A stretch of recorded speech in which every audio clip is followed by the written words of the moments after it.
Ya, izin untuk merekam. Ya, Assalamualaikum warahmatullahi wabarakatuh. Waalaikumsalam warahmatullahi wabarakatuh. Ya, terima kasih untuk ibu-ibu semua, khususnya ibu-ibu yang telah memprioritaskan hadir pada tutorial webinar kita keempat kali ini.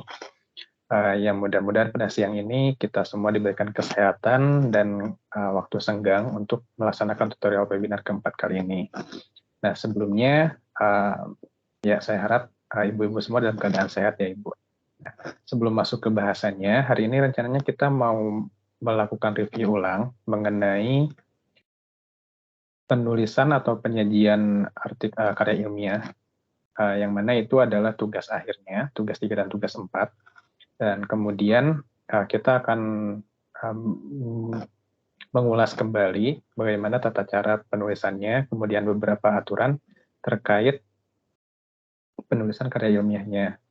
Nah, lalu setelah itu kita akan membahas tugas 4, yang mana nanti di tugas 4 itu karya ilmiah yang telah ibu-ibu buat, itu akan kita cek tingkat plagiasinya, tingkat kesamaannya dengan beberapa data yang ada dalam database, misalnya dari pernyataan yang telah ibu sampaikan, atau mungkin dari beberapa data yang mungkin ada kemiripan di sana.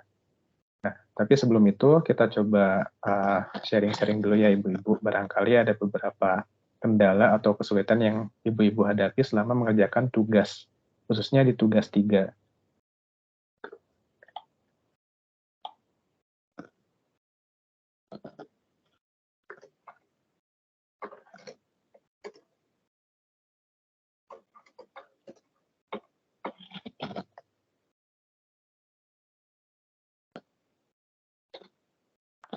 Nah, baik, barangkali dari ibu-ibu yang sudah hadir, dari Ibu Betty, dari Bu Mita, Bu Siti, Bu Mutia, dan Bu Evi, barangkali ada yang ingin disampaikan mengenai kendalanya, terutama dalam mengerjakan tugas. Mungkin itu tugas 1, tugas 2, atau tugas 3 yang sedang kita bahas kali ini.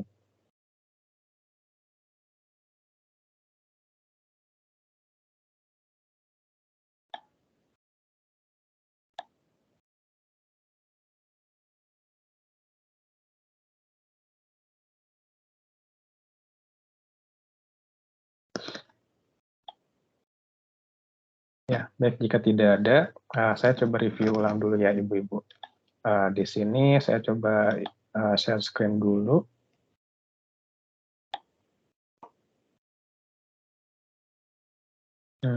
Ya, sebentar.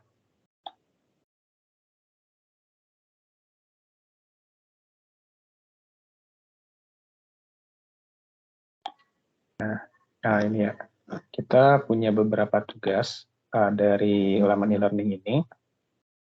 Mulai dari tugas 1 di aktivitas belajar 3, kemudian tugas 2, lalu terakhir tugas 3. Nah, di sini saya mau konfirmasi kembali, barangkali dari ibu-ibu ada yang belum begitu belum begitu familiar atau belum begitu paham mengenai tugas 3-nya. Nah, tugas 3 ini di sini ada keterangannya ya ibu-ibu. Jadi kita diminta untuk membuat artikel ilmiah.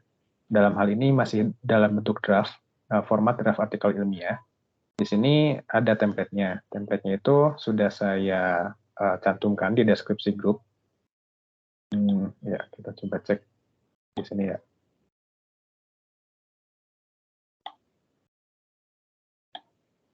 Nah, di dalam draft karya ilmiahnya itu diminta ada judul, kemudian nama penulis, lalu ada alamat email dan program studi di UT. Lalu ada abstrak dalam bahasa Indonesia.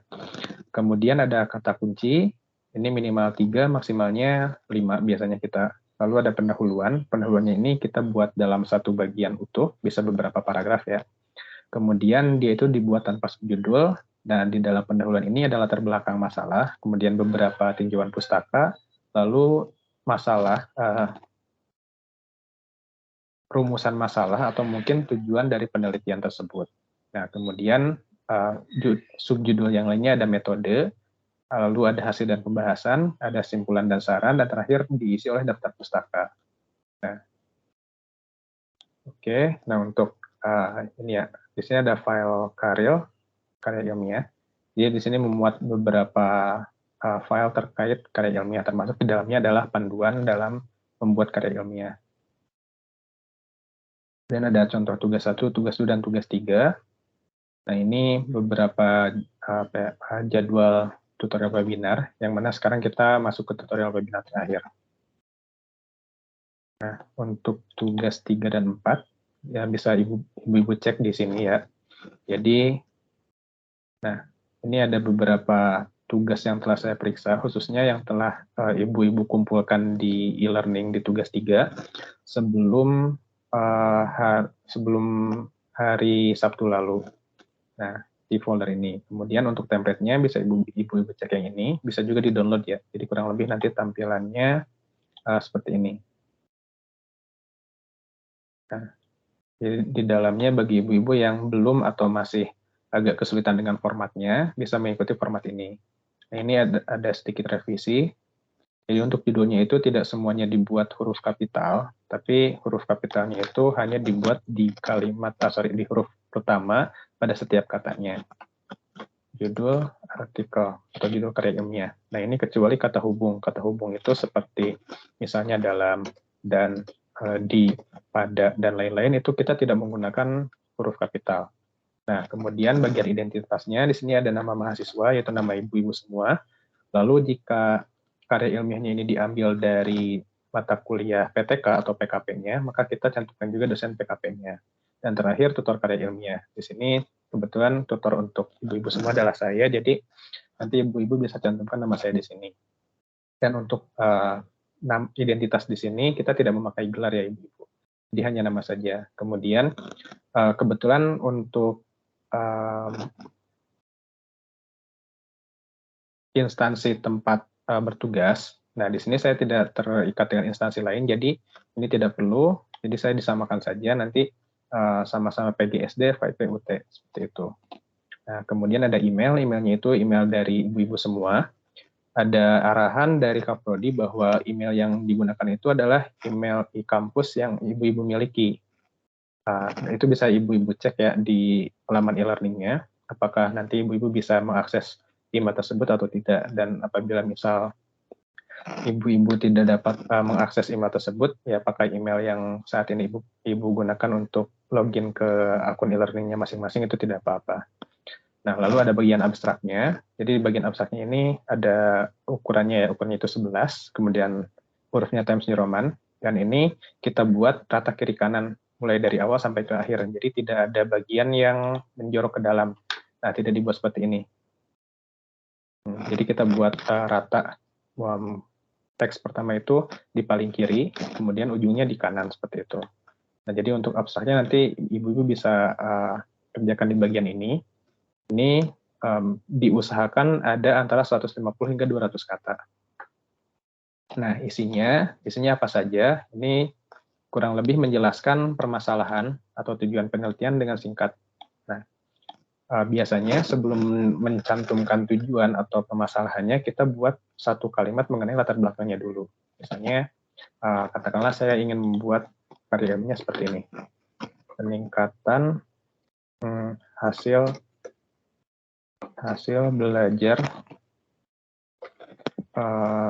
belajar peserta didik untuk materi, katakanlah saya mengajar kimia untuk materi reaksi kimia dengan model pembelajaran experiential learning di kelas 11, kelas 10, SMAN 2 Bandung. Nah, contohnya seperti ini. Nah, jadi yang kita tekankan di judul itu adalah tujuan atau tema utama yang kita angkat. Kemudian misalnya di sini kita ingin meningkatkan hasil belajarnya. Nah, lalu kita bisa cantumkan juga materi apa yang ingin kita tingkatkan hasil belajarnya, termasuk di sana adalah mata pelajarannya. Nah, kemudian jika ibu-ibu menggunakan beberapa pendekatan, bisa itu metode atau mungkin media ajar, itu bisa dimasukkan juga. Dalam hal ini saya menggunakan model pembelajaran, atau misalnya saya menggunakan dengan media ajar gambar, atau misalnya media ajar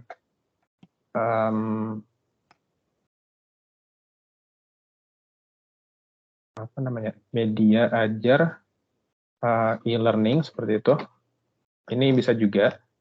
Nah, kemudian subjeknya, misalnya ibu-ibu mengajarkannya di kelas, katakanlah kelas 5 atau kelas 4 di SD mana, nah seperti itu. Jadi yang lebih difokuskan itu adalah identitas tempat ibu-ibu melaksanakan penelitian. Nah, kemudian yang lanjut, misalnya nama mahasiswanya, katakanlah ini ya, Asep Hadian, lalu dosen PKP-nya, misalnya Pak Alvin, seperti itu, kemudian tutornya, misalnya Bu Erna. Nah, ini kita buat sama saja semua. Nah, lalu emailnya, misal di sini saya gunakan email e-kampus, jadi email tutor saya, 01002244@ikampus.ut.ac.id, seperti itu. Atau kalaupun tidak bisa diakses, bisa pakai email pribadi saja.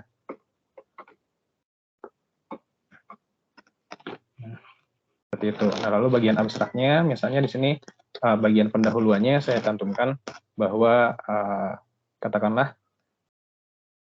pembelajaran reaksi kimia itu adalah merupakan salah satu materi yang abstrak bagi peserta didik, sehingga diperlukan suatu pendekatan konkret agar dapat dipahami langsung oleh peserta didik, seperti itu misalnya. Nah, lalu misalnya di sini saya langsung, ini bagian pendahuluannya.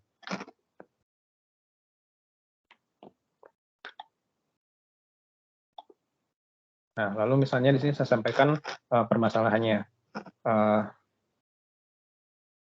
Pemahaman peserta didik terkait reaksi kimia hanya sebatas apa yang mereka temui di sekitarnya, sehingga pengenalan sejumlah reaksi kimia cukup sulit dipahami oleh peserta didik. Nah, di sini saya mencantumkan permasalahannya. Nah, lalu dengan demikian, misalnya ini masalahnya sudah saya sampaikan, lalu saya buat salah satu tujuannya. Untuk itu, salah satu model pembelajaran yang dapat mengakomodasi, katakanlah seperti dapat mengakomodasi kebutuhan belajar peserta didik ialah dengan pembelajaran experiential learning, seperti itu. Nah, jadi secara tidak langsung di sini saya cantumkan tujuannya. Nah, kemudian setelah ada bisa dibilang pendahuluan seperti ini, bisa kita langsung cantumkan saja. Tujuan penelitian ini ialah untuk meningkatkan hasil belajar peserta didik dalam materi reaksi kimia dengan model pembelajaran tersebut, misal model pembelajarannya. Model pembelajaran experiential learning. Nah, kemudian di dalamnya penelitian ini menggunakan metode, katakanlah misal penelitian tindakan kelas ya. Tindakan kelas yang memuat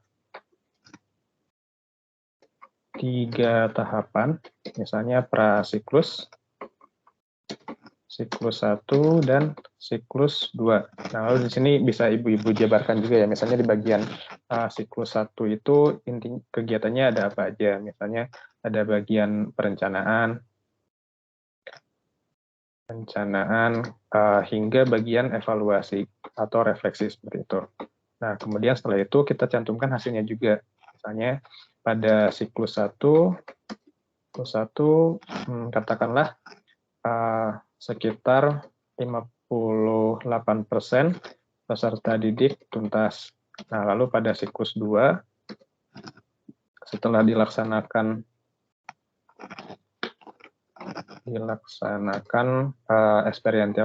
experiential learning, ada peningkatan sehingga yang tuntas itu misal di angka 87%. Nah, dari hal ini kan kita sudah punya datanya. Nah, sampai di sini sebetulnya sudah cukup. Yang penting nanti di bagian akhir, ibu-ibu sudah mencantumkan hasilnya seperti apa. Nah, lalu nanti di bagian kata kuncinya, kita cantumkan juga konsep utama. Ini bisa berupa frase atau mungkin hal-hal kunci ya, hal-hal utama yang ingin kita angkat. Misalnya dalam hal ini saya masukkan experiential learning, lalu hasil belajar, kemudian mata pelajarannya kimia. Nah, ini penulisannya kita buat paragraf alfabetis ya, mulai dari A, B, C, D, dan seterusnya. Nah, seperti itu. Minimalnya 3, maksimalnya bisa 5. Jadi kalau misalnya saya cantumkan, misal saya gunakan media pembelajarannya juga, seperti tadi, misal saya menggunakan e-learning, maka di sini saya cantumkan e-learning juga.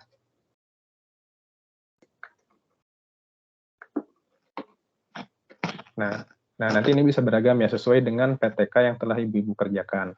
Nah, ya saya coba mengangkat karya ilmiah yang bersumber dari PTK dulu atau dari PKP. Ada pula karya ilmiah yang dikerjakan di luar PTK atau PKP, dan itu bisa dalam bentuk penelitian, bisa juga dalam bentuk deskriptif ya. Jadi nanti ada beberapa kriterianya atau beberapa pembedanya.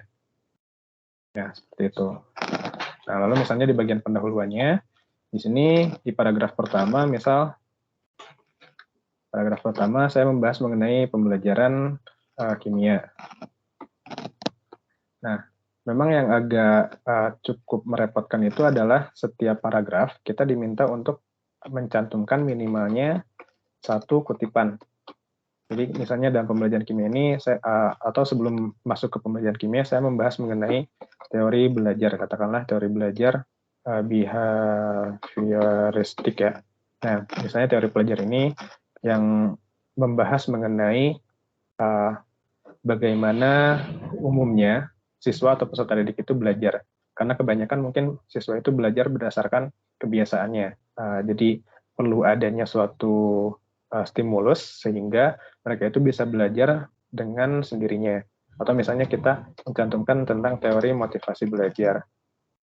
Atau di sisi lain misalnya tentang learning modalities. Atau misalnya di sini gaya belajarnya, gaya belajar itu bisa bermacam-macam. Nah, di sini mau nggak mau kita minimal mengutip satu referensi. Katakanlah referensinya dari Kunto tahun 2018, seperti itu. Nah, kemudian di paragraf kedua kita bahas juga mengenai kendala. Kita bahas kendala yang dihadapi. Misalnya kendalanya itu karena materi yang saya angkat ini bersifat abstrak, sehingga perlunya ada satu pendekatan atau satu model pembelajaran yang mengubah hal yang sifatnya abstrak itu menjadi hal yang konkret. Nah, di sini ya kita coba cari referensi juga yang menyatakan hal yang sama. Katakanlah misal saya ambil satu jurnal yang membahas mengenai pembelajaran reaksi kimia, seperti itu. Misalnya saya dapatkan dari Malik dan kawan-kawan tahun 2021, seperti itu. Nah, kemudian di bagian ketiganya, kita sajikan beberapa alternatif solusi dari kendala yang kita hadapi. Misalnya, salah satu cara untuk mengkonkretkan hal yang abstrak, itu misalnya yang pertama dengan model pembelajaran experiential learning. Nah, ini katakanlah disampaikan oleh misalnya dari Chang et al. Nah, saya ambil dari sumber luar negeri misalnya, atau jurnal asing, dalam bahasa Inggris misal seperti itu, 2022. Nah, di sini ada et al. Et al ini kurang lebih sama dengan dan kawan-kawan, tapi dalam bahasa asing saja. Nah, ini kita gunakan italik ya, karena dalam bahasa asing. Nah, kemudian yang keduanya, misalnya selain itu, ada juga menggunakan media ajar. Media ajar visual. Misal seperti itu, visual. Nah, ini saya dapatkan misalnya dari Al-Haq. Katakanlah 2014 dalam Hamalik 2022. Nah, ini maksudnya referensi yang saya ambil itu adalah referensinya Hamalik pada tahun 2002. Misalnya Hamalik ini menerbitkan artikel atau menerbitkan karya ilmiah dalam jurnal. Nah, di dalam Hamalik ini dia mencantumkan mengenai media ajar visual, yang mana media ajar visual ini dibahas atau disampaikan oleh Al-Haq pada tahun 2014. Nah, jadi ini bisa dibilang kutipan dalam kutipan. Nah, jadi nanti PR-nya itu atau yang akan banyak ibu-ibu temui itu adalah dalam membuat kutipan seperti ini. Nah, diharapkannya setiap minimalnya dalam satu paragraf itu ada satu kutipan. Nah, kemudian setelah pendahuluan sudah sampai, kemudian ada sedikit teori atau kajian pustakanya, lalu kita mulai ke permasalahan yang dihadapi, baik itu dalam ranah PTK, PKP, atau mungkin di luar PTK-nya, atau mungkin untuk kajian pustaka ya, kita bisa juga membuat karya ilmiah dalam bentuk kajian pustaka. Jadi kita tidak melaksanakan penelitian secara langsung, kita hanya membandingkan beberapa literatur atau beberapa kutipan yang kita pakai ya. Nah, seperti itu. Nah, lalu misalnya di sini beberapa alternatif solusinya. Nah, di bagian akhir misalnya kita pilih solusi yang paling tepat. Nah, jadi bisa dibilang kita cantumkan paragraf atau kalimat yang menyatakan tujuan pembuatan karya ilmiah ini. Misalnya untuk itu penelitian ini bertujuan untuk meningkatkan hasil belajar siswa dalam materi reaksi kimia menggunakan model pembelajaran experiential learning, misal seperti itu ya, pada kelas 10 di SMAN 2 Bandung, misal seperti itu. Nah, jadi setelah ini kita langsung tutup, setelah ini kita tutup, kita lanjutkan ke bagian metode. Nah, di bagian metode saya rasa ibu-ibu sudah sudah familiar semua. Ini bisa kita cantumkan saja, misalnya kita menggunakan PTK. Nah, PTK itu ada tahapan apa saja, kemudian misalnya ada seperti tadi ada prasiklus, ada siklus 1, siklus 2. Kemudian untuk siklus 1 itu kegiatannya apa saja. Nah, di bagian siklus 2 pun kurang lebih untuk kegiatannya akan sama ya ibu-ibu semua. Nah, kemudian di sini kita cantumkan juga sumber informasinya. Misalnya kita mencantumkan subjek penelitiannya siapa, tempat pelaksanaannya di sekolah mana, lalu kita cantumkan juga waktu pelaksanaannya. Nah, kalaupun misalnya di sini ibu-ibu menggunakan beberapa instrumen penilaian, ini kita cantumkan juga. Misalnya ada beberapa persamaan atau rumus-rumus matematis yang digunakan untuk menghitung berapa persen ketuntasan seperti itu. Itu bisa dicantumkan juga. Nah, kemudian ada bagian prosedur pengumpulan data, itu saya rasa masuk ke dalam tahapan-tahapan PTK-nya, kemudian metode analisisnya.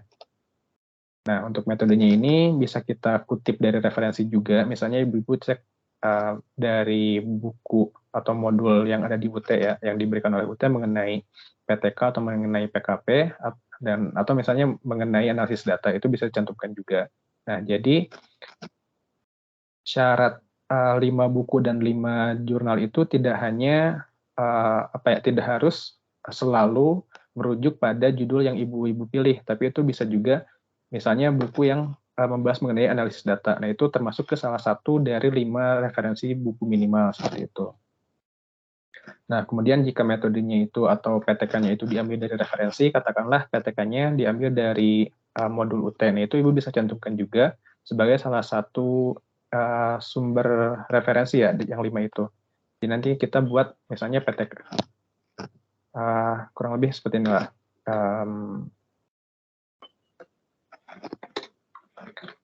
Penelitian ini menggunakan metode penelitian tindakan kelas. Nah, PTK ini ialah misalnya kalimatnya serangkaian kegiatan yang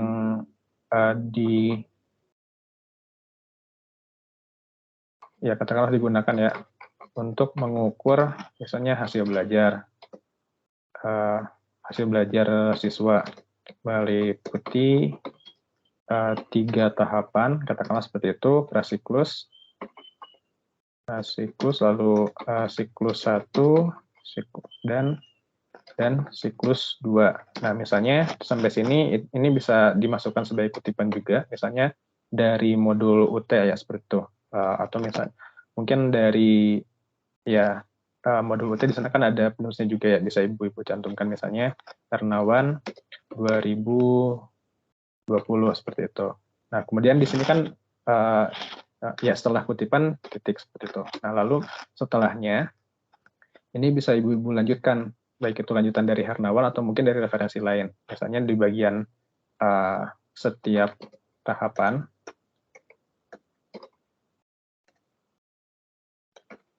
atau jangan tahapan ya, bisa kita ubah melalui tiga fase lah, katakan 3 fase. Oke, setiap fase terdiri atas beberapa tahapan, misalnya mulai dari perencanaan sampai ke evaluasi atau refleksi. Nah, ini kan ibu-ibu mengambil informasi ini dari referensi juga ya, jadi nanti cantumkan juga sumbernya dari mana. Jika memang sama dari Hernawan, ini bisa disimpan di akhir atau misal disimpan di awal. Jadi menurut, kalau misal kita simpan di awal, misalnya kita buat seperti ini. Menurut Hernawan 2020, PTK ialah bla bla bla sampai ke bagian akhir seperti itu. Nah, atau kalau misal kita mau simpan di akhir, nah seperti ini, PTK adalah bla bla bla bla sampai tuntas, kita mencantumkan informasinya, lalu nanti di bagian akhir paragraf kita cantumkan sumbernya.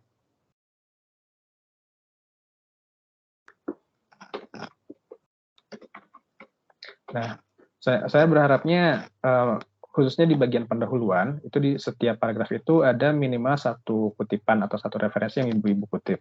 Nah, jadi hal itu diharapkan bisa mengurangi tingkat plagiasinya. Nah, kemudian di bagian metode, ini kita cantumkan juga, misalnya khususnya di bagian metode PTK-nya ya, tentang PTK-nya.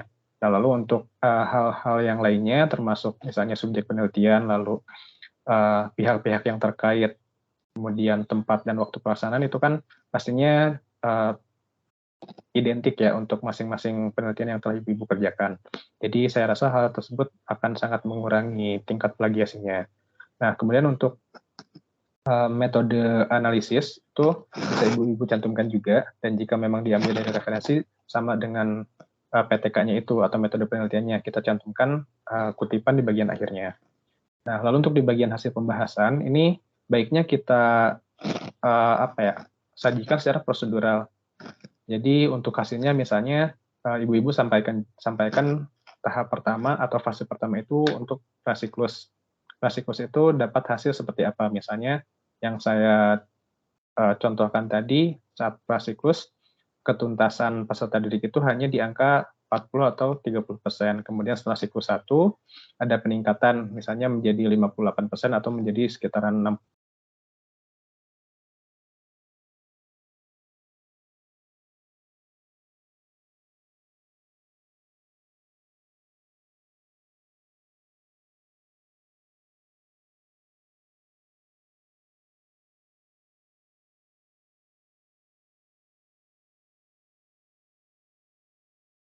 Ya, maaf, ada sedikit gangguan. Nah, kemudian untuk penyajiannya, ini dikembalikan kepada cara ibu-ibu masing-masing ya. Apakah nanti ibu-ibu mau sampaikan hasilnya misalnya hasil prasiklus,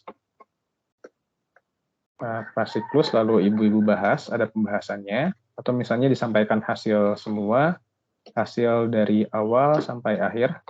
Nah, lalu di bagian akhirnya ada pembahasan secara menyeluruh seperti itu. Itu silahkan saja, nanti disesuaikan dengan penulisan ibu-ibu sendiri. Nah, Oke. Ya, maaf, sebentar ada gangguan.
Ya, kita kembali lagi.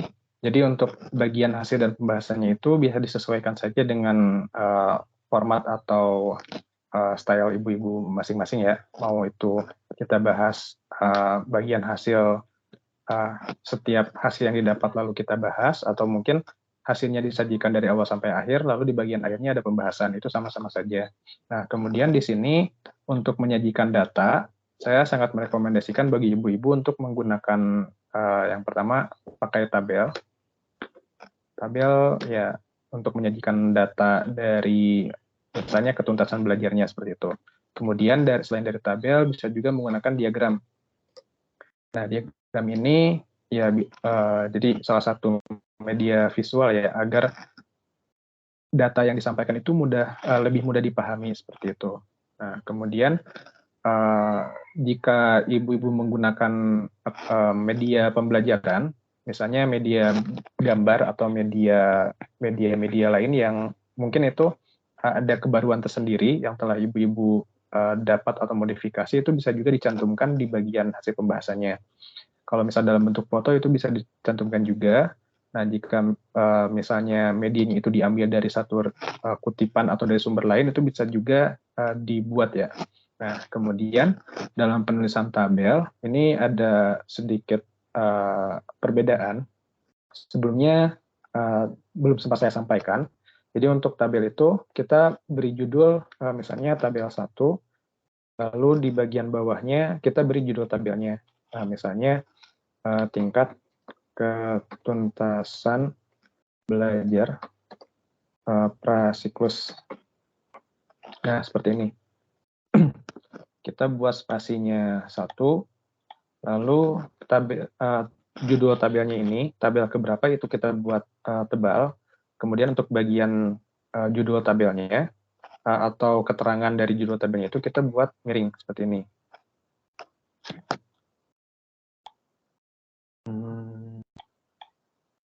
Nah, ini kita bisa buat seperti ini, lalu di bagian bawah mulai tabelnya seperti itu. Nah, ini berlaku juga untuk gambar ya, ibu-ibu semua. Jadi misalnya ada diagram, kita buat diagram atau grafik. Jadi kita buatnya kurang lebih sama ya, gambar. Kita beri ini aja. Gambar 1, misalnya katakanlah diagram hasil ketuntasan belajar atau diagram peningkatan hasil belajar setiap siklus seperti itu. Nah, jadi nanti diharapkan ada seperti ini. Nah, kemudian jika gambar yang Ibu gunakan itu diambil dari referensi, maka misalnya ini gambarnya, nah di bagian bawahnya diberi keterangan. katakanlah gambarnya itu saya ambil dari Chang ya, Chang 2020. Nah, maka nanti di bagian akhirnya ini kita cantumkan juga sumber referensi tempat kita mengutip gambar tersebut. Nah, kemudian ya selain dari itu, ini saya agak terlewat ya. Misalnya di bagian metode kita menggunakan persamaan matematis. Misalnya di sini kita menggunakan rumus untuk mencari rata-rata, katakanlah seperti itu ya. Misalnya rata-rata, ini ibu-ibu masukkan persamaannya, itu bisa pakai equation di sini ya. Nah, persamaan ini, atau kalau misal agak sedikit kesulitan, ini sebisa mungkin jadi alternatif terakhir ya bagi ibu-ibu. Nah, ini bisa, saya menyarankan ibu-ibu menggunakan equation di sini. Jadi nanti ibu-ibu ketik sendiri, misalnya, katakanlah ini ya, untuk ini contohnya kita pakai rumus pi kuadrat luas lingkaran. Nah, seperti ini. Misalnya ini analogi saja. Rata-rata kita pakai rumusnya ini, kita beri tanda 1. Ini menandakan persamaan 1. Nah, kemudian jika persamaan ini, lagi-lagi jika persamaan ini Ibu dapatkan dari buku atau misalnya dari artikel ilmiah atau dari jurnal yang Ibu dapat, nah nanti di bagian bawahnya kita cantumkan juga, misalnya dari Hamalik 2020 seperti itu. Nah, tapi ini jika memang Ibu agak kesulitan membuat equation-nya, salah satu tips dari saya biasanya Ibu bisa ambil screenshot dari sumber yang Ibu gunakan, dan itu nanti Ibu buat dalam bentuk foto. Nah, nanti fotonya itu dimasukkan ke teksnya di sini. Jadi misalnya insert picture. Nah, nanti diambil dari hasil screenshot-nya seperti itu. Nah, tapi untuk mencantumkan rumus dalam bentuk foto itu ada beberapa penyesuaian ya, khususnya ukuran dari hurufnya itu sebisa mungkin dibuat mirip, dibuat seukuran. Nah, itu untuk persamaan, kemudian hasil pembahasan dari tabel dan gambar, juga termasuk grafik di dalamnya. Nah, di sini pembahasannya, untuk pembahasan itu sebetulnya tidak harus berupa narasi atau tidak harus hanya berupa narasi atau argumentasi yang telah Ibu temukan. Misalnya di sini ada satu referensi lain, katakanlah misalnya referensi dari URIP ya, misalnya penulisnya URIP 2017 atau 2018. Nah, URIP ini menyatakan hal yang sama dengan yang Ibu temukan, misalnya dengan menggunakan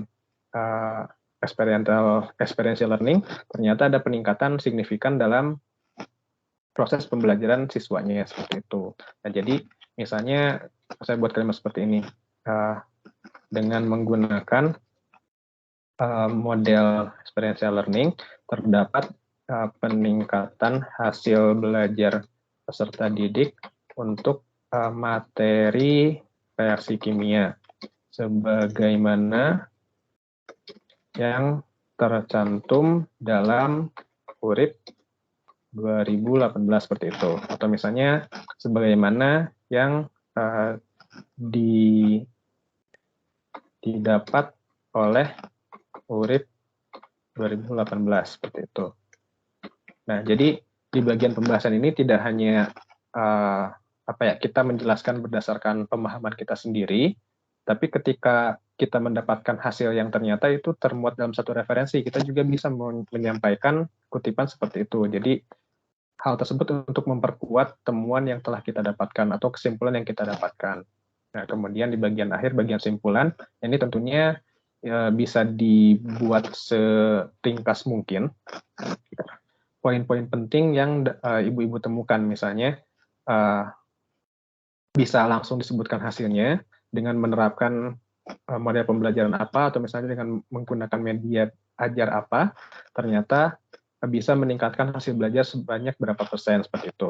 Kemudian pada siklus 1 misalnya naik berapa persen, siklus 2 naik berapa persen. Nah, kemudian pada bagian saran ini bisa ibu-ibu sampaikan ya secara spesifik, misalnya membahas mengenai hasil pembelajaran, atau misalnya jika menggunakan model, ibu-ibu bisa analisis juga, misalnya kelebihan kekurangannya seperti apa, sehingga ibu-ibu bisa mencantumkan atau menyampaikan sarannya itu seperti apa baiknya. Kemudian selain itu bisa juga kepada pihak-pihak yang terkait, misalnya kepada pihak sekolah tempat ibu melaksanakan penelitian, atau kepada calon peneliti lain yang menggunakan tema atau judul yang sama dengan Ibu, seperti itu. Nah, lalu untuk bagian daftar pustaka, ini Ibu-Ibu bisa mengambil dari tugas 2, yang mana kan tugas 2 itu, atau tugas 1 ya, sama-sama saja. Jadi tugas 1 itu Ibu-Ibu diminta untuk mengambil 5 referensi buku dan 5 artikel ilmiah. Nah, itu bisa menjadi bagian ya dari daftar pustakanya. Dan adapun kalau misalnya Ibu-Ibu mengutip dari buku yang lain, daftar pustakanya lebih dari 10 itu sangat boleh ya. Lebih banyak justru lebih bagus. Nah, tapi yang pasti saya minta dipastikan sebelum lanjut ke tugas 4 atau saya luluskan tugas 3-nya, saya minta dipastikan dulu agar setiap yang ada di dalam daftar pustaka itu semuanya termuat dalam narasi teksnya. Jadi jangan sampai di dalam daftar pustaka itu, katakanlah saya mencantumkan misalnya Amali 2019, tapi ketika saya cek di teksnya, mulai dari pendahuluan sampai ke pembahasan, itu ternyata tidak ada. Nah, bisa dibilang, kalau saya dulu menyebutnya daftar pustaka gaib ya, jangan sampai ada seperti itu, Ibu-Ibu. Nah, begitupun yang ada di dalam teksnya. Misalnya di dalam teks, di bagian, katakanlah di bagian pembahasan, ini saya cantumkan juga, misalnya Yohana et al. Ya, kurang lebih. Jadi saya ambil dari luar misalnya 2019. Nah, ketika saya cek di bagian daftar pustaka ternyata tidak ada. Nah, ini menjadi salah satu kelalaian atau beberapa mahasiswa kadang lupa seperti itu. Nah, termasuk saya dulu ketika membuat skripsi atau membuat karya ilmiah seperti itu. Jadi kita sama-sama saling mengkoreksi untuk kesesuaian kutipan yang dimuat dalam teks dan apa yang dicantumkan di daftar pustaka, seperti itu ya Ibu-Ibu. Nah, jadi untuk Ibu-Ibu yang merasa bahwa karya ilmiahnya itu belum sesuai dengan format, nanti saya minta untuk disesuaikan. Ya, saya coba review ulang dulu ya. Untuk bagian judul, ini sesuai judul yang Ibu-Ibu ambil, baik itu dari tugas PTK atau PKP-nya, atau jika di luar dari tugas PTK PKP itu Ibu-Ibu bisa melaksanakan penelitian mandiri ya. Jadi nanti ketika Ibu-Ibu mencantumkan dari laporan PTK atau PKP-nya, itu Ibu-Ibu cantumkan juga dosen atau tutor PTK-nya. Kemudian di nama ketiga itu nama tutor karya ilmiah. Nah, kemudian jika tidak diambil dari PTK, misalnya itu Ibu-Ibu mengambil dari penelitian mandiri, maka tidak perlu ya dosen PTK-nya karena tidak terlibat. Nah, tapi jika misalnya Ibu-Ibu menggunakan karya ilmiah yang sifatnya kajian pustaka, maka itu agak lumayan kompleks ya. Saya kurang begitu menyarankan, tapi kalau mau bisa kita buat bersama-sama, dan itu tahapannya agak cukup panjang. Kemudian referensi yang diambil pun pasti lebih banyak dibandingkan penelitian yang atau karya ilmiah yang Ibu tulis dari PTK, seperti itu. Nah, ini ada identitasnya. Nama pertama itu nama Ibu selaku mahasiswa, kemudian nama dosen PTK atau PKP-nya, jika diambil dari laporan PTK PKP, kemudian tutor karya ilmiah. Kemudian untuk instansinya ini disamakan saja semua, PGSD, FKIP, Universitas Terbuka, seperti itu. Lalu emailnya, email Ibu selaku penulis pertama. Lalu bagian abstraknya, di sini saya sarankan untuk kalimat pertama itu bagian latar belakang. Kemudian bagian keduanya, kalimat keduanya itu permasalahan yang Ibu-Ibu temui di lapangan.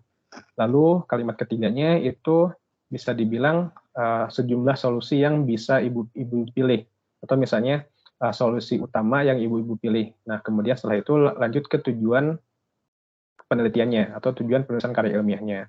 Nah, setelah itu lanjut ke metode yang digunakan. Setelah metode ini bagusnya dibuat rinciannya ya, tapi tidak terlalu disebutkan tahapan apa yang dilaksanakan, tapi tidak terlalu rinci, seperti itu maksudnya. Ya, misalnya metodenya menggunakan PTK, di sana ada 3 fase, prasiklus, siklus, dan siklus 1. Misalnya di bagian siklus 1 dan siklus 2, itu menggunakan beberapa tahapan, mulai dari perencanaan hingga ke evaluasi, misalnya seperti itu.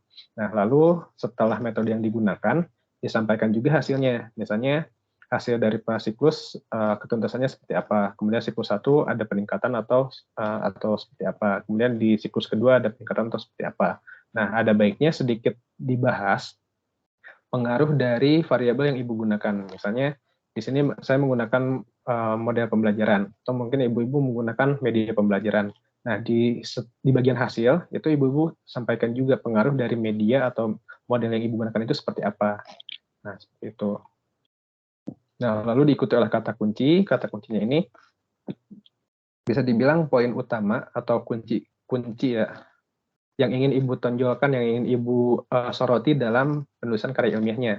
Dan ini ditulis berdasarkan alfabet, mulai dari A sampai Z seperti itu. Nah, untuk bagian pendahuluan, ini saya buat salah satu contohnya ya. Ibu-ibu bisa mulai dari misalnya paragraf pertama itu secara latar belakang secara umum mengenai judul yang Ibu pilih. Kemudian di bagian paragraf selanjutnya misalnya membahas sedikit kajian pustakanya atau teori-teori yang mendukung judul yang Ibu pilih. Nah, lalu itu bisa beberapa paragraf ya, bisa 2 atau 3 paragraf, disesuaikan saja. Lalu setelah itu membahas mengenai permasalahan yang Ibu dapatkan, misalnya, atau bisa dibilang itu adalah rumusan masalahnya.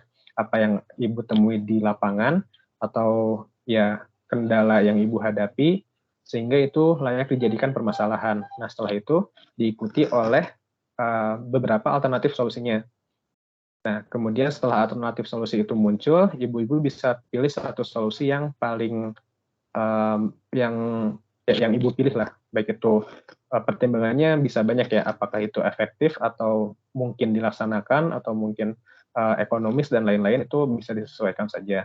Nah, setelah Ibu memilih solusi yang paling tepat atau yang telah Ibu gunakan atau telah Ibu pilih di judul, barulah cantumkan misalnya penelitian ini bertujuan untuk sesuaikan dengan judul karya ilmiahnya, seperti itu. Nah, ketika sudah sampai tujuan, ini saya anggap untuk bagian pendahuluan itu sudah selesai. Jadi kita lanjut ke bagian metode. Metodenya ya bisa disesuaikan atau disamakan dengan yang PTK tadi. Berikut penjelasan tentang PTK itu apa, kemudian fasenya ada apa saja, tahapannya apa saja. Nah, baiknya ini mencantumkan kutipan juga. Nah, lalu jangan lupa cantumkan juga setiap komponen yang terlibat dalam penelitiannya, baik itu subjeknya, kemudian pihak yang terlibat, lalu waktu dan tempat pelaksanaannya. Dan di akhir, cantumkan juga metode analisis yang Ibu-Ibu gunakan. Nah, bagian kalau ada persamaan, ya kita cantumkan juga ya, misalnya persamaan 1, atau di bawahnya ada persamaan 2, seperti itu, dan seterusnya. Nah, lalu untuk hasil dan pembahasan itu, saya biasanya berdasarkan tren atau pola yang ada di karya ilmiah pada umumnya, itu kita cantumkan berdasarkan sesuai dengan prosedur atau sesuai urutan yang digunakan. Jadi kalau dalam metodenya itu kita gunakan 3 tahapan, 3 fase, prasiklus, siklus 1, dan siklus 2, maka nanti di bagian hasil pun kita cantumkan seperti itu. Jadi tidak langsung ke siklus 2, loncat ke prasiklus atau ke siklus 1. Ya bisa dibilang berurutan ya, seperti itu. Nah, kemudian untuk pembahasannya kurang lebih sama saja, itu bisa Ibu gunakan hasil lalu dibahas, atau misalnya Ibu-Ibu cantumkan hasilnya dulu, baru terakhir dibahas, seperti itu. Itu bisa disesuaikan saja. Nah, lalu untuk tabel dan diagram, ini disesuaikan. Untuk tabel ini, saya serahkan kepada Ibu-Ibu ya, misalnya dalam satu kelas itu ada 28 siswa, katakanlah seperti itu. Nah, apakah data nama siswa itu menjadi privasi bagi mereka atau tidak, itu Ibu-Ibu yang lebih paham. Jadi, misalnya dalam tabel 1 ini, Ibu ingin menyampaikan bahwa ada 28 siswa, misalnya mulai dari Abdul, lalu Arya, katakanlah itu ya, ada Arin sampai ke bagian akhir misalnya Zulfa. Nah, mereka itu nanti kan ada data siapa yang tuntas, siapa yang tidak. Itu bisa boleh dicantumkan, dan kalau misalnya Ibu merasa itu adalah privasi mereka, ini saya bisa beri alternatif, misalnya tabel 1 tingkat ketuntasan belajar prasiklus. Jadi nanti Ibu bisa membuat daftar nilai, misalnya ini rentang nilai ya, atau nilai, katakanlah ya rentang nilai, lalu di kolom selanjutnya jumlah siswa yang katakanlah jumlah siswa yang mendapat nilai tersebut. Lalu di bagian ini keterangan, misalnya tuntas atau tidak tuntas. Itu disesuaikan saja, baiknya seperti apa, ibu-ibu yang lebih paham ya mengenai privasi dari murid-murid ibu sendiri. Nah, kemudian untuk diagram atau gambar, itu saya sarankan dibuat dalam ketika ibu ingin menjelaskan adanya perubahan yang ibu-ibu peroleh ketika menggunakan variabel yang ibu-ibu pilih, misalnya menggunakan metode belajar atau model pembelajaran, atau mungkin menggunakan media ajarnya seperti itu. Jadi nanti katakanlah diagram satu ini mengenai peningkatan hasil belajarnya atau peningkatan ketuntasan peserta didiknya seperti itu. Nah, kemudian seperti tadi yang saya sampaikan juga ya, jika ibu-ibu mendapatkan satu simpulan atau satu hasil sintesis dari apa yang telah ibu kerjakan, dan itu sesuai dengan apa yang ada dalam referensi atau dalam sumber yang ibu baca, itu bisa juga sesuai dengan yang ada di pendahuluan atau mungkin sumber yang lain. Misalnya ada di buku tertentu, itu ibu bisa cantumkan juga sebagai kutipan. Nah, jadi kutipannya ini bisa dibilang untuk memperkuat temuan yang ibu-ibu dapatkan atau memperkuat argumentasi atau mungkin narasi yang ibu-ibu sampaikan. Lalu untuk bagian simpulan dan saran, simpulan ini saya rasa lebih ditekankan pada temuan yang ibu dapatkan, jadi lebih banyak menyampaikan ulang bagian hasil dan pembahasan, tapi tidak terlalu detail, hanya sampaikan bagian-bagian pentingnya saja. Misalnya jika itu bersifat kuantitatif, ibu-ibu bisa menyampaikan bagian angkanya saja. Jadi misalnya pada siklus 1 itu ada ketuntasan berapa persen, siklus 2-nya meningkat jadi berapa persen, seperti itu. Lalu baiknya disampaikan juga pengaruh utama dari variabel yang ibu pilih. Misalnya pengaruh adanya media belajar atau media gambar itu seperti apa, atau penggunaan misalnya model PJBL atau PBL itu seperti apa, seperti itu. Dan untuk bagian sarannya, ya seperti sebelumnya, bisa saran untuk pihak-pihak yang terkait, bisa juga untuk peneliti lain yang mengambil tema yang sama, ataupun beberapa misalnya pendekatan atau variabel yang ibu sarankan guna meningkatkan hasil yang ingin ibu-ibu peroleh, seperti itu. Bisa beragam ya untuk sarannya. Lalu daftar pustakanya minimalnya 5 buku dan 5 artikel ilmiah dibuat dalam bentuk apa style. Nah, apa stylenya saya rasa ada beberapa contohnya ya di panduan karya ilmiah, itu bisa ibu-ibu cek kembali. Jadi nanti ya kurang lebih sebelum saya bisa melanjutkan atau meloloskan ibu-ibu untuk upload ke tugas keempat, kita akan cukup banyak membahas di tugas ketiga ini. Karena tugas keempat itu kita hanya menurunkan tingkat plagiasinya saja, diharapkan seperti itu. Jadi untuk kerangka penulisannya, kemudian format penulisan, sampai ke tata bahasanya, itu kita bahas habis di tugas ketiga, seperti itu ibu-ibu.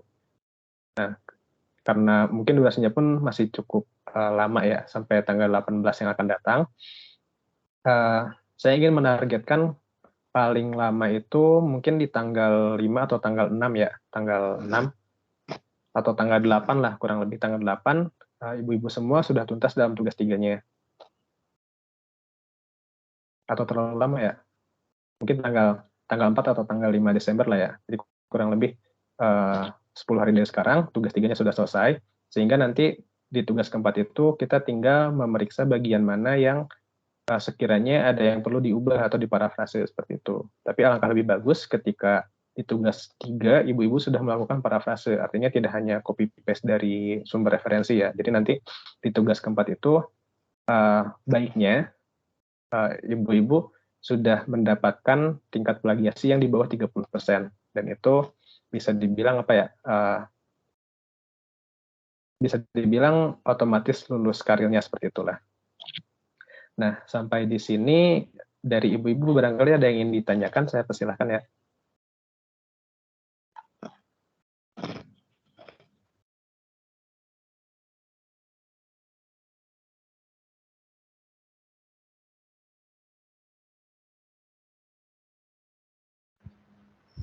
Izin bertanya, Pak. Ya, silakan Ibu. Di aktivitas itu berapa ya, kalau nggak salah yang terakhir itu kan ada lembar plagiat tuh Pak, itu kita harus lampirkan atau gimana ya Pak ya? Ya, baik Bu. Oke, baik. Sebelum menjawab pertanyaannya ya Bu Resi, di sini saya coba sampaikan juga beberapa kegiatan yang nantinya akan ibu-ibu laksanakan. Nah, sejauh ini ibu-ibu sudah sampai ke tugas 3 mengenai draft karya ilmiah. Jadi nanti ketika di tugas 3 ini ibu-ibu dinyatakan lolos, bisa lanjut ke tugas keempat. Nah, ini di aktivitas belajar 9. Ini hanya mengenai pembahasan draftnya, web ketiga kemarin ya. Nah, lalu di aktivitas belajar 10 kurang lebih sama, 11 kita lanjut ke tugas 4. Nah, yang mana di sini kita bisa menguji tingkat plagiasinya atau pengecekan Turnitin seperti itu.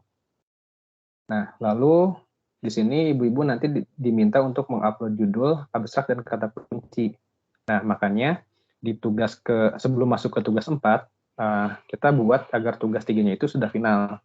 Jadi tidak ada perbaikan dalam hal penulisan, kemudian tata bahasanya, dan lain-lain. Jadi judulnya itu sudah fix, kemudian abstrak dan kata kuncinya juga sudah final. Nah, sehingga nanti di tugas keempat kita hanya fokus ke bagian isinya saja. Misalnya di bagian pendahuluan hingga ke kesimpulan seperti itu, atau hingga ke saran. Nah, ya agak cukup memberatkan karena di sini maksimal 3 kali unggah. Jadi nanti sebisa mungkin kalau misalnya pas pertama kali unggah itu ternyata tingkat kemiripannya cukup tinggi, katakanlah di atas 30%, maka kita kita coba ubah yang mirip-miripnya itu, kita buat parafrase sehingga nanti di bagian akhir kita harapkan di bawah 30% ya, maksimal mungkin 29% lah katakanlah. Nah, kalau sudah seperti itu, di sini ada lembar pernyataan bebas plagiasi. Nah, ini bisa ibu-ibu isi ketika tugas 4-nya sudah selesai. Ketika katakanlah yang tadi itu maksimalnya 29% tingkat plagiasinya. Jadi ada lembar pernyataannya, ini bisa ibu-ibu download ya. Nah, ini contoh lembar bebas plagiasinya. Nah, dan ini bisa ibu-ibu isi ketika tugas 4-nya sudah selesai. Saya tekankan ulang. Nah, kurang lebih isinya seperti ini. Nah, jadi ibu-ibu bisa download dulu, ini bisa ibu-ibu edit. Misalnya cantumkan program studi S1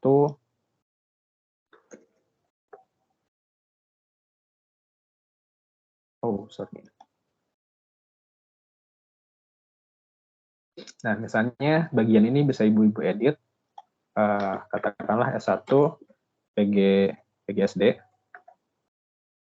pendidikan guru sekolah dasar. Nah, kemudian di sini ada judulnya, artikel karya ilmiah program sarjana, ini kita fokuskan ke sarjana saja. Sarjana yang berjudul, nah nanti ibu bisa copy paste judulnya di sini. Nah, setelah itu seperti biasa ya untuk tanggal pada surat itu ada nama kota, tanggal bulan dan tahun. Nah, ini bisa ibu-ibu isi setelah yaitu tadi tugas 4-nya sudah selesai semua dan di bawah tingkat plagiasinya di bawah 30%. Nah, kemudian nanti ibu-ibu print, di sini ada nama jelas, nama lengkap ibu, kemudian ada NIM-nya, ini cantumkan. Nah, ini bisa ibu-ibu print, lalu nanti mencantumkan materai di sini, materai tempel ya biasanya. Nah, kemudian ibu-ibu tanda tangan, lalu nanti di-scan dan dikumpulkan,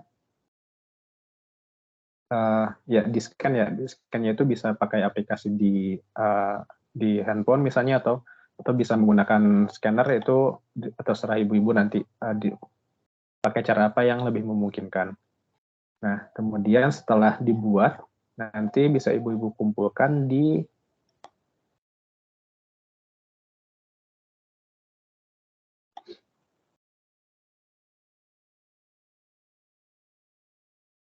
akhir berarti aktivitas belajar 14. Nah, di aktivitas belajar 14, sorry, tetap ya, sama ya di aktivitas belajar 11. Nah, di sini bisa Ibu kumpulkan juga di bagian bawah setelah tugas 4 itu ada bagian atau tempat pengumpulan lembar bebas plagiasi. Nah, kurang lebih nanti tahapannya sama ya dengan tahapan yang Ibu-Ibu biasa gunakan untuk mengumpulkan tugas. Nah, itu untuk lembar bebas plagiasinya. Jadi, kita tuntaskan dulu tugas 3. Setelah tugas 3 tidak ada masalah dari format penulisan, kemudian dari tata bahasanya, dari syarat-syaratnya ya termasuk penulisan judul, penulisan nama, hingga kutipan dan daftar pustaka. Kita lanjut ke tugas 4. Ketika tugas 4-nya sudah di bawah 30% tingkat plagiasinya, kita lanjut ke penulisan pengisian lembar bebas plagiasinya, seperti itu Ibu.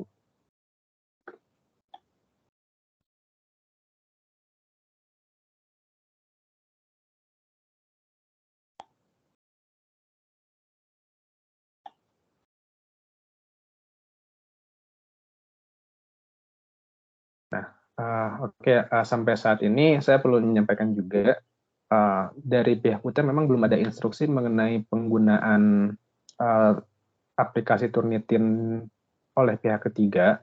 Namun saya ingin mencoba mencari tahu hasilnya dulu.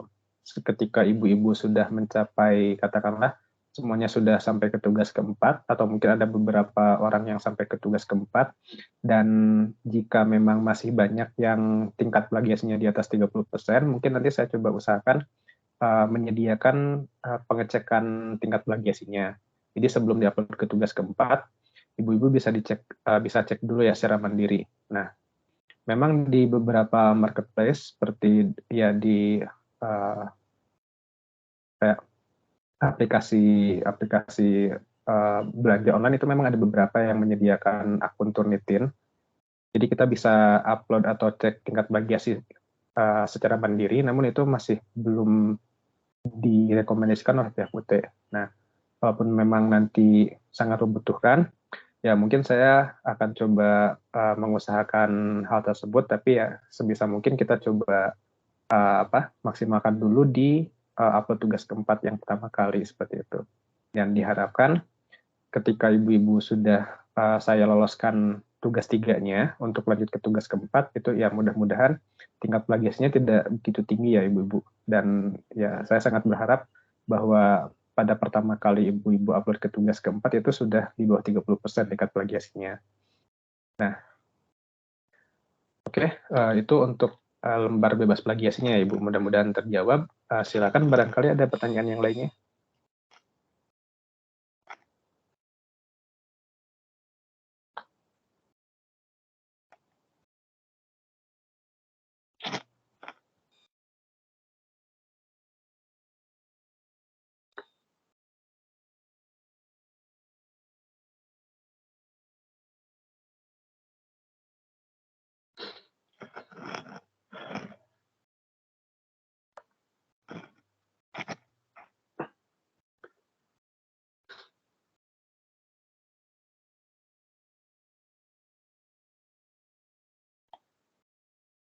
Nah, kita coba mengambil panduan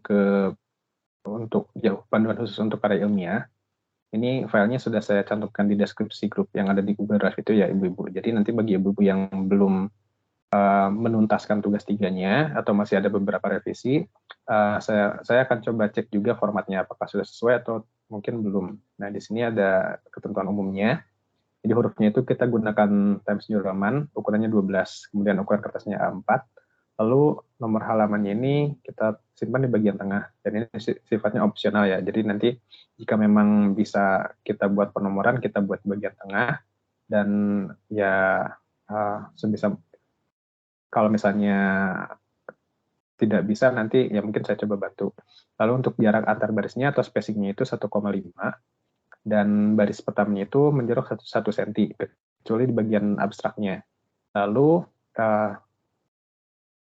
bagian teksnya itu dibuat rata kiri kanan atau justify. Kemudian untuk marginnya itu kita buat sama semua, atas bawah kiri kanan 2,5 cm, karena ada beberapa karya ilmiah yang itu masih dibuat marginnya itu 4,433. Jadi nanti kita sesuaikan kembali. Lalu jumlah halamannya ini 10 sampai, ini typo ya saya rasa. Biasanya itu 10 sampai 15 halaman. Dan ini di luar cover dan daftar pustaka. Karena kita tidak menggunakan cover, jadi kita anggap di luar daftar pustaka. Jadi minimalnya itu mungkin ya yang paling sedikit itu ada 11 halaman. Dan di halaman ke-11 itu semuanya daftar pustaka. Atau mungkin bagian saran dan daftar pustaka, seperti itu. Nah, lalu untuk penulisan yang lainnya, ini sistematikanya, ada judulnya itu ya sama yang telah tadi kita bahas bersama. Lalu ada identitas, ada abstrak, pendahuluan, ada metode, atau misal kerangka berpikir, tapi kita lebih nyaman gunakan metode saja. Lalu ada hasil pembahasan, simpulan saran, dan daftar pustaka. Nah, ini di bagian judulnya ini menggambarkan keseluruhan topik kajian dan menarik perhatian pembaca. Jadi, untuk judulnya itu, sebisa mungkin kita buat menarik ya, ada beberapa hal yang ditonjolkan bahwa karya ilmiah saya ini punya kebaruan apa, seperti itu. Nah, ini kita coba maksimalkan terdiri atas 20 kata. Dan kalaupun ada lebih-lebihnya, mungkin seperti tahun ajaran itu saya rasa bisa tidak perlu dimasukkan ke judul, jadi nanti bisa dicantumkan di bagian metode saja. Dan kita lebih fokuskan pada variabel yang Ibu angkat, misalnya untuk meningkatkan hasil belajar atau meningkatkan partisipasi siswanya. Nah, kemudian metode yang dipilih atau misalnya media yang dipilih, kemudian tempat Ibu melaksanakan penelitian, misalnya di sekolah mana, seperti itu. Nah, untuk judulnya ini kita gunakan ukuran 14, kita buat center, di rata tengah ya. Nah, kemudian kita gunakan antar barisnya itu 1 spasi, lalu huruf pertamanya kita buat kapital, kecuali pada bagian kata depan dan kata hubung seperti dan, atau, pada, dan sebagainya. Ini kita tidak menggunakan huruf kapital. Nah, bagian penulis saya rasa sudah cukup jelas ya, kita buat ukuran 11, spasinya 1, dan ini kita buat center juga. Dan di sini kita tidak mencantumkan gelar akademik, jadi untuk tutor atau dosen PKP dan tutor karirnya itu tidak perlu kita cantumkan gelarnya.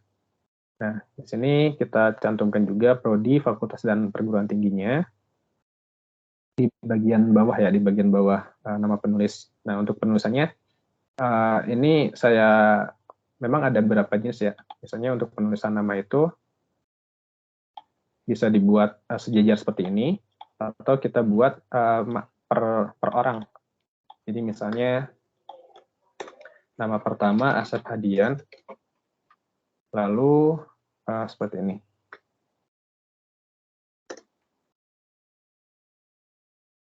Nah, ini nama mahasiswa atau nama ibu-ibu. Lalu di bagian ini ada emailnya.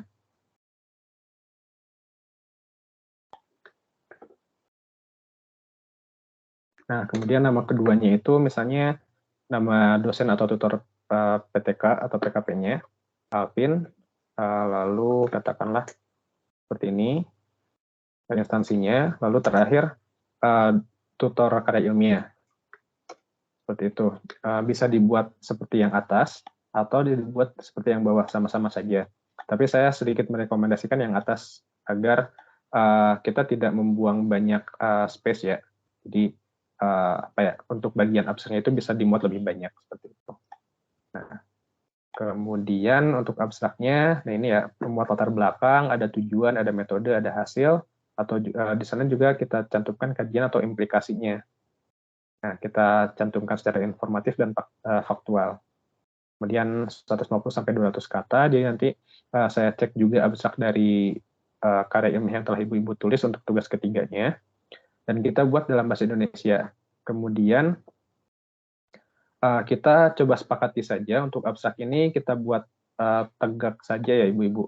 Jadi kita buat tegak, dan kalau misal nanti ada beberapa istilah asing yang kita gunakan seperti ini, experiential learning, nah baru kita buat italic seperti itu. Nah, kemudian ada bagian kata kuncinya, kurang lebih sama ya. Kemudian pendahuluannya ini ya bisa dibilang bab satunya kalau dilakukan PKP. Ada latar belakang, ada pertimbangan, kemudian rumusan masalahnya, ada tujuan, manfaat, atau fokus, atau batas-batas penulisannya. Tapi di sini saya lebih menekankan hanya di latar belakang, rumusan masalah, beberapa kajian pustaka atau teori yang mendukung, kemudian tujuan penulisannya seperti itu. Nah, oke, metodenya, jadi nanti kita sesuaikan dengan yang ada di sini saja. Kemudian untuk penulisan kutipan dan daftar pustaka pun di sini sebetulnya sudah ada ya. Jadi nanti ibu-ibu bisa cek kembali. Nah, ini penulisan kutipan serta penulisan sumber pustaka. Nah, ini kurang lebih sama dengan apa yang tugas 2 yang telah ibu-ibu kerjakan. Nah, ada kutipan langsung dan kutipan tidak langsung. Nah, namun dalam hal ini, dalam penulisan karya ilmiah, saya lebih menyarankan ibu-ibu menggunakan kutipan tidak langsung. Ada teknik parafrase di sana. Dan itu pun salah satu usaha untuk menurunkan tingkat plagiasinya. Karena ketika kita mencantumkan kutipan langsung, itu sangat beresiko terkena tingkat plagiasi ya, meskipun kita cantumkan sumber referensinya seperti itu.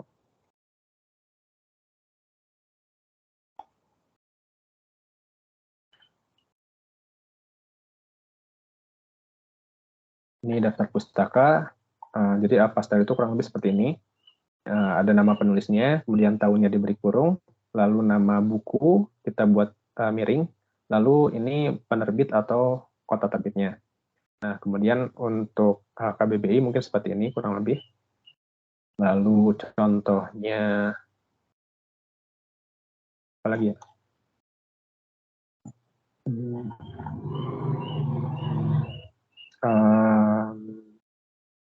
Artikel, penulisan artikel atau apa namanya, jurnal ilmiah. Nah, kurang lebih seperti ini. Ini nama penulisnya, tahun. Kemudian judulnya itu kita buat tegak.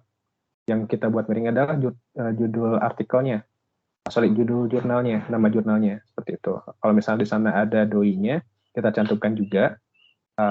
Ya, doi-nya itu nomor doi-nya. Atau kalau misalnya dalam bentuk web, itu bisa juga kita cantumkan link-nya. Seperti itu.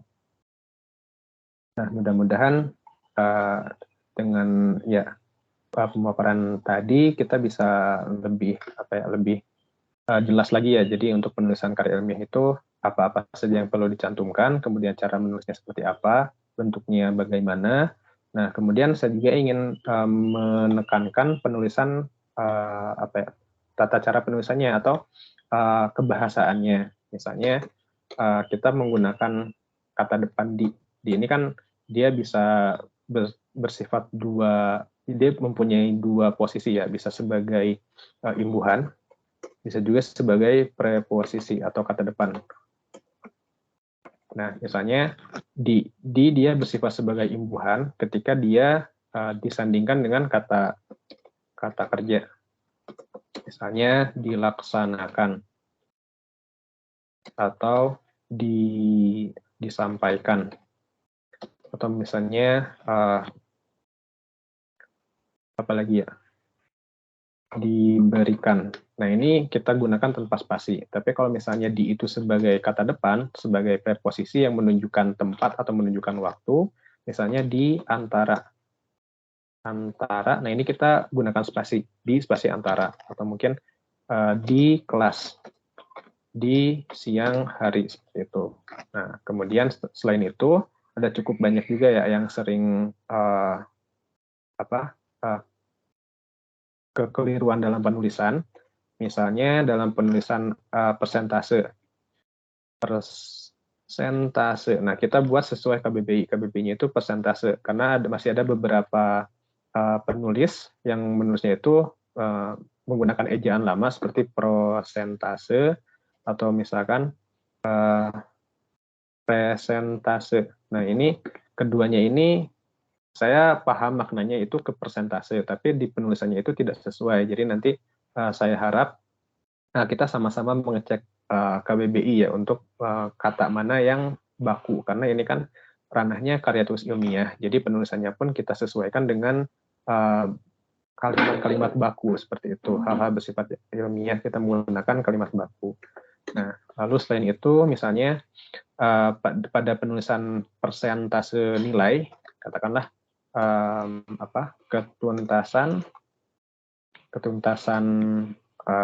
ketuntasannya itu di angka 56%. Nah, kebanyakan beberapa penulis itu kadang menulisnya itu 56 spasi persen. Nah, untuk menyatakan persentase seperti ini, kita tanpa menggunakan spasi ya, Ibu. Jadi langsung setelah angka itu, langsung persentasenya. Nah, selain dari itu, misalnya penggunaan tanda kurung. Nah, ketika kita ingin menyampaikan informasi dalam tanda kurung, ini kita langsung ketik tanpa ada spasi di antara tanda kurung dengan info yang ada di dalamnya. Nah, seperti ini. Ini tanda kurung 11 spasi PT kurung tutup seperti itu. Karena masih ada beberapa penulis juga yang bisa menyampaikan seperti ini. Katakanlah 12 PT spasi. Nah, ada spasi di antara tanda kurung dengan info yang ada di dalamnya. Dan ini kurang tepat. Jadi yang sesuai itu tidak memakai spasi antara tanda dengan info yang ada di dalamnya. Nah, kemudian dalam penulisan informasi majemuk, misalnya katakanlah saya menyampaikan informasi seperti ini.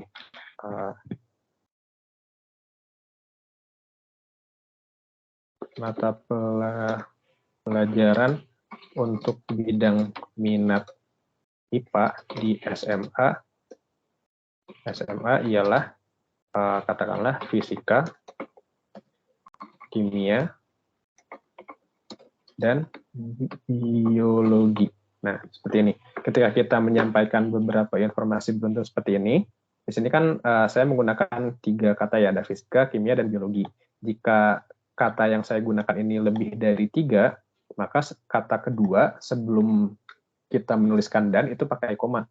Tapi kalau hanya ada 2, misalnya bahasa Indonesia dan bahasa Inggris. Nah, kalau ada 2 seperti ini, dihubungkan oleh dan, kita tidak pakai koma.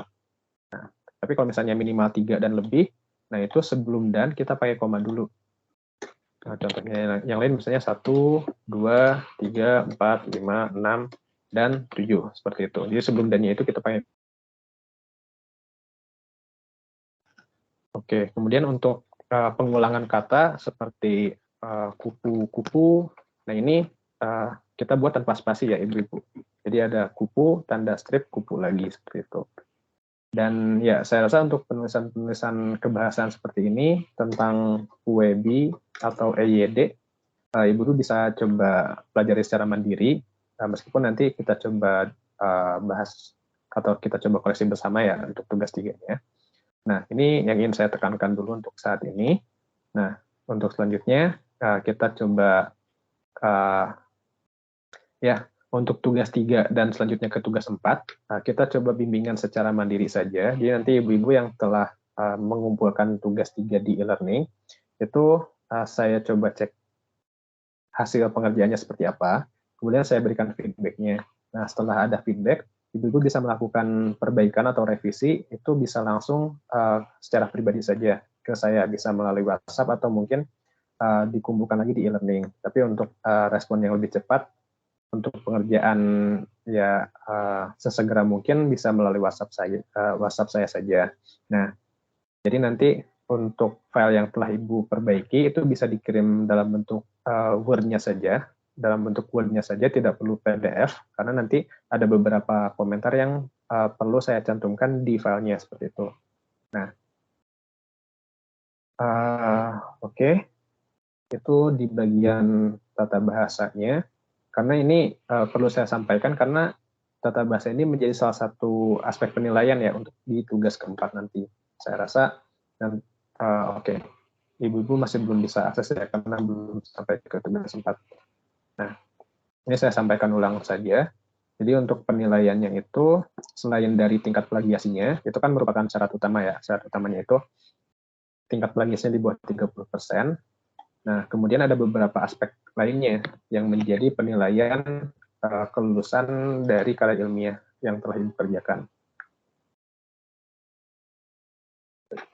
Nah, misalnya status publikasinya, kalau misal Ibu sudah publikasi di jurnal yang bereputasi itu kita anggap sudah selesai semua ya, tidak perlu membuat lagi. Nah, kemudian di sini ada bagian tata tulisnya. Ada ukuran kertas, tipografinya, kerapian ketik, tata letak, kemudian jumlah halaman. Nah, makanya untuk aturan-aturan tadi seperti ukuran kertasnya A4, kemudian marginnya 2,5 cm untuk setiap sisi, itu perlu diperhatikan. Kemudian sebisa mungkin hindari yang namanya typo ya ibu-ibu, meskipun itu manusiawi. Lalu untuk tata letaknya, misalnya semua bagian teksnya itu dibuat letak kiri kanan, itu menjadi penilaian juga. Nah, lalu ada penggunaan bahasa Indonesia yang baik dan benar. Ini termasuk salah satunya dalam PJD-nya tadi, atau PUEBI ya untuk saat ini. Jadi tata cara penulisan untuk imbuhan atau preposisi dan yang lain-lainnya. Kemudian ini lebih ke kontennya, kreatif, inovatif, dan bermanfaat bagi masyarakat. Nah, untuk ini saya rasa semua tema atau variabel yang ibu-ibu pilih itu pasti inovatif dan bermanfaat. Kemudian keaslian gagasannya, dan ini saya sesuaikan dengan referensi-referensi atau sumber pustaka yang ibu-ibu kutip. Kemudian kejelasan pengungkapan ide, sistematika, dan pengungkapan idenya, ini saya cek di bagian pendahuluan dan pembahasannya. Jadi nanti apakah tujuan penelitian yang ibu-ibu sampaikan itu sesuai dengan latar belakang atau permasalahannya, atau mungkin seperti apa, seperti itu. Nah, lalu ini hal yang sifatnya teknis, kesesuaian antara judul dengan tema, topik, dan tema dan topik yang dipilih, dan isinya. Dan yang pasti, saya rasa sejauh ini, karya ilmiah atau tugas 3 yang ibu-ibu buat itu tidak ada ketimpangan ya, artinya judul dan isinya pun itu pasti sesuai seperti itu. Lalu untuk kebaruan gagasan atau topiknya ini saya nanti sesuaikan, apakah memang sudah banyak yang mengambil tema yang sama dengan yang ibu pilih atau mungkin seperti apa. Nah, lalu kesesuaian informasinya ini nanti akan saya sesuaikan dengan referensi yang ibu kutip. Misalnya ibu-ibu mengutip dari salah satu jurnal, dan ketika saya cek ternyata informasi yang disampaikannya itu berbeda. Artinya bisa dibilang ibu mengambil informasi dari jurnal A, tapi mencantumkan referensinya jurnal B, seperti itu. Nah, itu bisa menjadi salah satu faktor penilaiannya. Kemudian untuk keakuratan data dan informasi ini selebihnya konten yang ibu-ibu dapatkan atau data yang ibu dapatkan. Lalu analisis dan sintesisnya itu di bagian simpulan yang dapat ibu-ibu cantumkan. Kemudian bagian kesimpulan, nah kemudian bagian prediksi dan transfer gagasan, ini kurang lebih ditonjolkan di bagian sarannya. Lalu untuk daftar pustaka pun ini menjadi salah satu faktor penilaian ya. Ada jurnal bereputasi, lalu ada buku seperti itu. Dan nanti ada feedbacknya juga yang bisa saya sampaikan, terlebih ketika hasil cek plagiasnya itu masih di atas 30%. Nah, itu parameter-parameter penilaiannya. Jadi nanti kita coba maksimalkan di tugas 3 sehingga semua parameter ini bisa terpenuhi, sehingga nanti untuk nilai akhir karya ilmiah yang telah ibu-ibu kerjakan di tugas 4 itu minimal bisa di angka 75, karena itu kan syarat kelulusannya. Ya, baik, itu mengenai penilaiannya. Kira sampai di sini barangkali ada yang ingin ditanyakan atau yang ingin disampaikan dari ibu-ibu, saya persilahkan ya.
Ya, bagaimana dari Ibu-Ibu barangkali ada pertanyaan?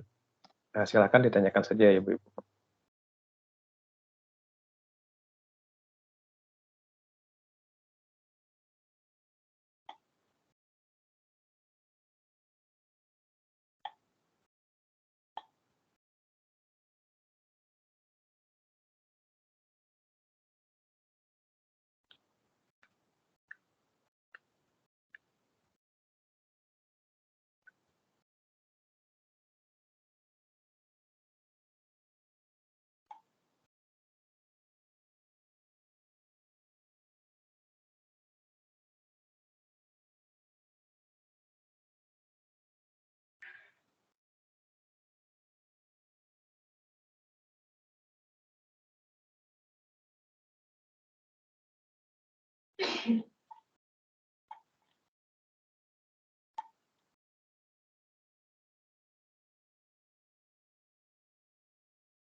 Ya, baik. Jika memang belum ada pertanyaan, saya rasa untuk web keempat kali ini kita cukupkan saja.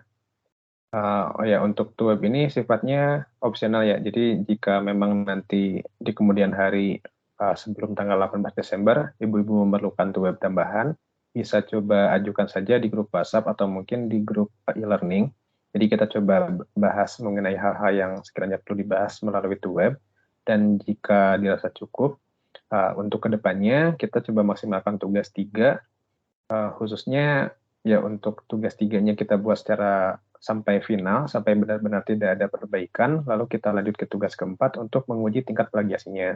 Nah, adapun untuk pembimbingan dalam penulisan karyanya itu, tugas 3 dan tugas 4, itu bisa dilaksanakan secara personal saja. Nanti ibu-ibu yang sudah menyusun tugas 3-nya bisa kirimkan ke saya, nanti saya coba berikan beberapa masukan untuk perbaikan atau beberapa saran dalam penulisannya. Dan jika memang sudah layak lanjut ke tugas 4, nanti saya arahkan arahkan tugas 3-nya ke tugas keempat sehingga bisa dicek untuk tingkat plagiasinya. Oke, jika dirasa tidak ada pertanyaan lagi, atau mungkin pertanyaannya bisa menyusul, nanti di grup WhatsApp saja bisa disampaikan. Barangkali ibu-ibu pun sedang ada kegiatan yang lain ya. Oke, saya coba konfirmasi lagi, barangkali ada pertanyaan dari ibu-ibu, silakan.